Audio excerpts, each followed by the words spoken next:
guys, balik lagi ke podcast Ngoceh, ngobrol yuk Ceh. Nah, hari ini aku kedatangan salah satu narasumber. Namanya siapa Kak? Eka Sapitri. Oke, asalnya dari mana? Dari kota Jambi, Ceh. Kota Jambi. Boleh nggak kenalin diri kamu pakai bahasa Jambi? Boleh banget ke teman-teman dong. semua. Halo kanti-kanti semua, nama aku Eka Sapitri dari kota Jambi, tepatnya di Pal 10. Pakai bahasa daerah Jambi. Jambi biasanya ada bahasa daerahnya. Iya, itu bahasanya, Ceh.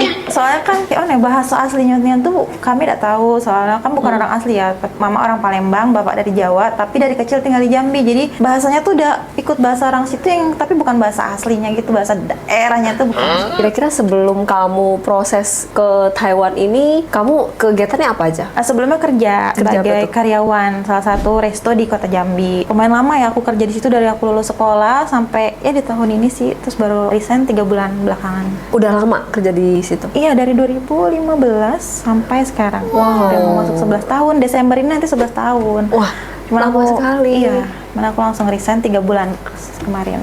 Kira-kira apa yang membuat kamu tuh pengen berangkat ke Taiwan gitu? Pertamanya itu aku ceritain dulu alasan aku resign, boleh? Iya, boleh. Oke, jadi 11 tahun kerja itu kan pas awal-awal kerja itu emang enak ya, santai, teman-temannya juga masih seumur gitu kan. Makin kesini tuh teman-teman kerja yang masuk tuh udah mulai makin baru-baru, usia makin baru-baru, makin Gen Z ya, kita yang udah milenial ini kayak udah susah gitu ngimbangin mereka ya kan. Jadi kayak itulah capek ya ngimbangin anak Gen Z. Akhirnya coba untuk berhenti dulu karena terus juga kebetulan ada cowokku katanya dia mau backup gitu kan selama aku resign. Ternyata bulan-bulan pertama resign dia kayak masih oke, masih mau nge-backup gitu kan keuangan aku. 2 bulan pertama juga masih, masuk ke bulan ketiga ya ngilang gitu kan. So aku mikir, oh cari kerja lagi aja kali ya gitu. Oh mau cari kerja lagi lumayan susah ya, Ci, di umur 29 ini kayak mereka tuh matokin standar ngelamar kerjanya itu di 26, 27 gitu kayak. Oke. Emang kamu kerjaan di restoran sebelumnya tuh sebagai apa?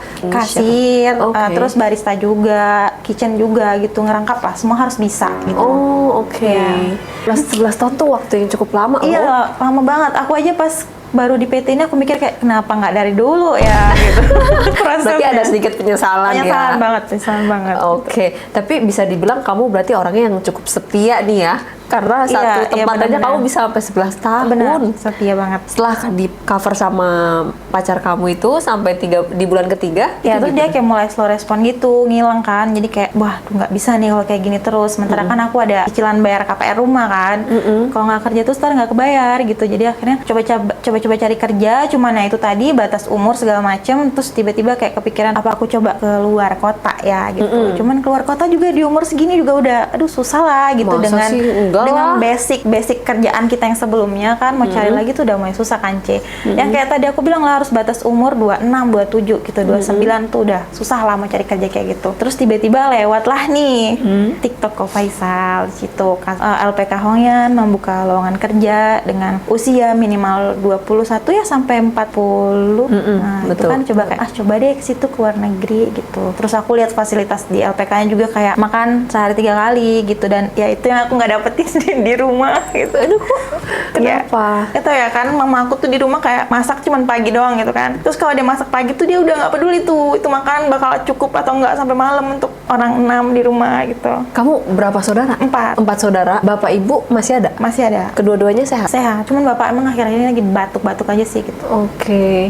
Jadi kamu anak yang keberapa ini? Anak pertama. Berarti kamu punya tuntutan lah ya? Iya, punya tuntutan benar-benar. Tapi orang tua kerja nggak sih? Bapak sih waktu itu kerja bangunan ya, cuman sekarang udah mulai serabutan gitu sih kerjanya. Apa aja lah, ada yang suruh orang kerja dikerjain, kalau nggak ada ya udah di rumah gitu. Kalau ibu rumah tangga biasa. Oh, berarti untuk selama ini yang masih yang menghasilkan tuh dari bapak lah ya? Iya sih, sama ya anak-anak kan aku kerja juga, adik juga udah pada kerja gitu, itu sih yang ngebantu gitu. Tapi sebelum kalian tumbuh besar kan masih dari bapak? Iya, masih dari bapak yang cover semua sampai kalian semua besar, mulailah bisa cari nafkah sendiri lah ya. Iya. Gitu. Kamu ini 11 tahun yang lalu berarti kurang lebih usia itu di usia 17 tahun ya? Iya, 17 tahun. Itu kamu berarti lulusan SMA? Iya, SMA. SMA lulus langsung masuk kerja? Langsung masuk kerja, ya. Oke. Kenapa nggak ambil kuliah? Iya, pas aku mau kuliah, sebenarnya aku pengen banget kuliah, kayak jujur ya. Karena guru aku juga nyaranin kalau bisa lulus SMA ini harus kuliah ya kalian semua gitu kan. Pokoknya pengen banget kuliah, cuman ngelihat orang tua kayak susah kan, karena pas aku lulus sekolah SMA itu adik aku mau masuk SMP, yang satu mau masuk SD, yang satu mau masuk SMA juga gitu. Jadi ya udahlah aku kerja aja lah gitu kan, biar adik aku aja yang kuliah gitu. Tapi jujur sih pengen banget kuliah gitu. Jadi kamu akhirnya mengalah lah ya. Jadi aku biarin mengalah. adik-adik aja yang sekolah karena mungkin usianya berdekatan kali ya. Berdekatan ya. Jadi Oke. aku lulus SMA, adik aku masuk SMA juga, ada juga masuk SMP, ada yang masuk SD gitu. Oke. Susah. Jadi akhirnya kamu memutuskan untuk kerja dan langsung ke tempat kerja yang sebelah Iya ini. langsung. Aku lihat di lowongan kerja itu katanya ini cari lowongan untuk resto baru mau dibuka pelatihan lah, training segala macam. Ada aku masuk sebagai karyawan pertama di situ sampai jadi yang paling tua juga di situ akhirnya 11 tahun. Iya, karena 11 tahun cukup lama sih. Iya cukup lama. Dari 11 tahun ini apa aja sih yang sudah kamu hasilkan? Itu pas aku baru pertama kali kerja banget ya itu Cep. Aku pulang ke rumah, aku kaget dong. Tiba-tiba di kamar aku ada motor atas nama aku pikir oh hadiah ulang tahun, ternyata pas lihat anjir atas nama aku gitu kan, ternyata aku disuruh bayar cicilannya selama 3 tahun. Bentar, itu siapa yang ambil motor tuh siapa? Orang tua aku, jadi mungkin mereka mikir kayak ih motor cuma satu, dia pakai sekolah gitu, dia pakai kerja gitu kan, aku ambilin aja lah satu lagi gitu kan. Jadi aku kaget, aku pulang kerja ngeliat di kamar aku ada motor gitu kan atas nama aku, ternyata aku harus bayar cicilannya gitu. Dengan nominal gaji aku pas masih kerja itu masih 1.200.000 tahun itu. 1.200.000. Iya. Tapi pada saat itu selain motor apa lagi? Pada saat itu baru motor, karena kan dari Oke. 1.200.000 itu separohnya buat bayar itu kan. Oke. Buat bayar motor, jadi separuhnya lagi buat isi bensin sama ya pas zaman dulu tuh beli skincare yang murah-murah gitu. Iyalah, namanya cewek lah ya, Iya. kita pasti butuh. Tapi Baru setelah motor itu lunas, lanjut lagi ke KPR rumah. itu maksudnya yang kamu inginkan apa gimana? Enggak, itu nggak aku inginkan. Itu juga kayak aku ngerasanya kayak dijebak sih ya sama orang tua aku sendiri. Karena pas awal itu kan aku punya pacar ya. Ya udah sih biar cowok aja yang berusaha gitu. Kenapa aku gitu kan? Terus nggak lama tuh kayak setiap pulang kerja aku didiemin gitu, nggak ditegur kan. Sampai akhirnya dia ngomong gini, pinjam nama kamu sih gitu.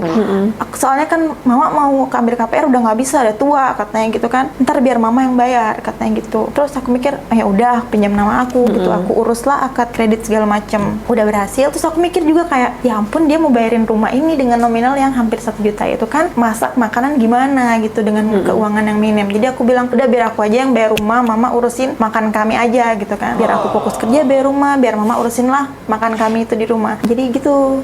Tapi tetap aja sih kayak aku mau berangkat kerja sayur belum mateng, aku pulang kerja sayur udah habis gitu, sedih banget. Ini biasanya itu kan kalau ibu kan pasti yang penting anaknya semua harus yakin udah pada makan dulu nih. Iya benar. Iya kan?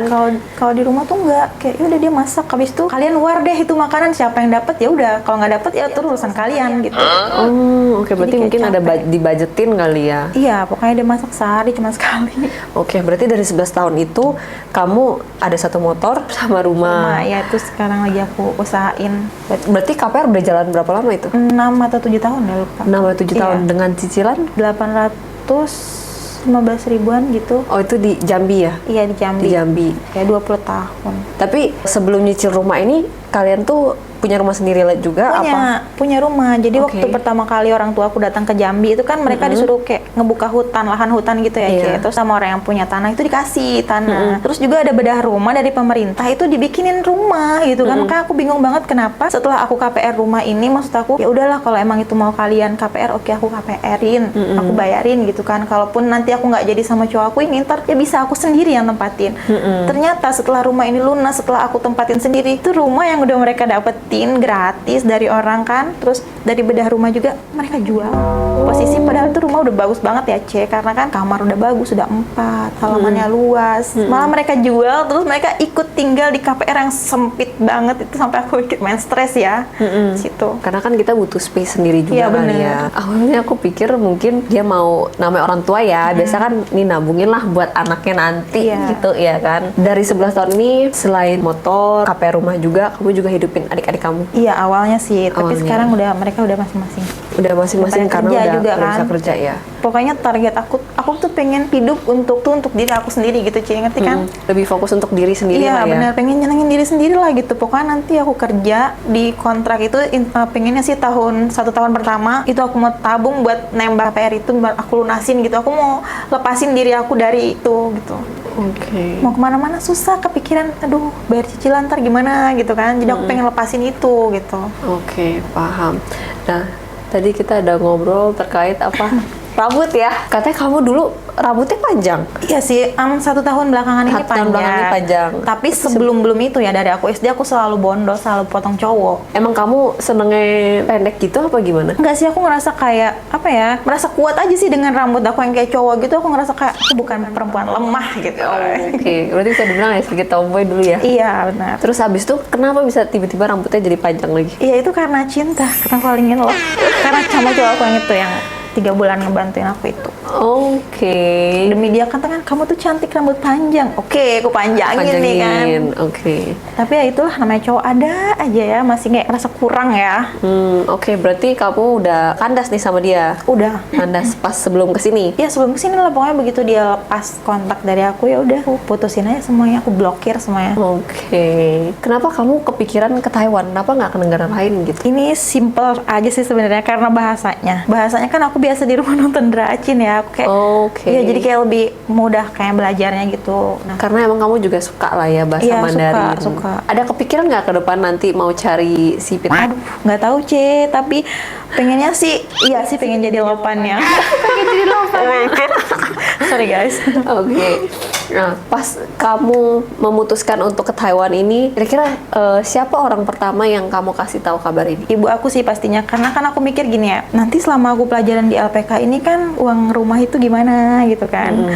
Jadi kayak aku ngomong sama dia, aku bilang, "Mak, aku mau keluar negeri, tapi selama aku proses, tolong cover dulu nih uang rumah," aku bilang gitu kan. Terus dia kayak langsung panik gitu loh Kak. Dia langsung hubungin tetangga-tetangga dia di kampung kan, soalnya di situ ada LPK juga ya di Palembang itu. "Tolong dong ini, anak aku mau keluar negeri, aman nggak?" katanya gitu. Aku bilang, "Aman," aku bilang gitu. Soalnya ini di LPK-nya kok Faisal, aman kok, aku bilang gitu. Kalau mama nggak percaya, stalking aja gitu. Udah nggak usah khawatir, aku bilang. Soalnya di situ dikasih makan sehari 3 kali, minum juga bebas. Aku bilang kan fasilitasnya juga lengkap. Terus lumayan lama sih ya, 3 hari atau 4 hari dia mikirin boleh nggak ya gitu. Jadi pas aku bilang aku mau keluar negeri itu, mereka kayak lumayan kepikiran ya, LPK-nya aman nggak gitu segala macem. Aku kasih tahu ini di LPK-nya Ko Faisal, dikasih makan sehari 3 kali, fasilitasnya juga lengkap loh, nggak kayak di LPK lain yang aku lihat CPM-nya tuh kepanasan, tidurnya ngemper gitu loh Terus akhirnya kata dia, ya udah katanya kayak gitu. Pokoknya ntar kalau sampai sana langsung kasih tahu kontaknya anak PT, kasih tahu foto-fotonya di sana kata mama gitu. Terus aku bilang ya udah iya. Jadi dari situ aku langsung minta antar sama bapak ke Dukcapil ngurus-ngurus surat segala macem gitu. Dan akhirnya pokoknya kamu bisa lah ya ngebujuk mereka lah ya, walaupun mungkin butuh waktu ya. Namanya orang tua pasti khawatir lah anak ceweknya, apalagi anak cewek terbesarnya ya kan, mau keluar negeri. Itu kan bukan yang kayak kalau misalnya ke Bandung itu kan kita bisa tempuh lewat darat kan, tapi kalau misalnya ke Taiwan kan udah naik pesawat jauh ya kan. Jadi pastilah ada namanya seorang ibu punya kekhawatirannya sendiri. Sebelum kamu masuk ke LPK kan kamu udah pernah sempat searching belum sih tentang Taiwan? Enggak pernah sih, aku cuma lihat-lihat konten-konten kakak-kakak CPMI di sana aja sih, kok kayaknya seru ya konten-konten gitu. Ya walaupun banyak juga sih yang bermasalah ya. Iya. Aku lihat dari kontennya Ko Faisal tuh yang bermasalah aja mulu, tapi konten-konten kakak yang lewat di FYP aku tuh yang seneng-seneng aja mereka ngonten gitu kan. Tapi berarti kan kamu udah lihat nih dua sisi ya. Namanya kita kerja keluar negeri, gaji besar, itu udah pasti ada resikonya tersendiri. Iya. Tapi kamu udah siap dengan itu semua? Siap. Siap apapun yang terjadi lah ya. Iya. Kalau misalnya amit-amit kita kan nggak ada yang tahu ya, kalau di sana mungkin nggak terbiasa karena kan adatnya beda, kebiasaannya beda. Itu kamu udah pikirin matang-matang itu? Udah.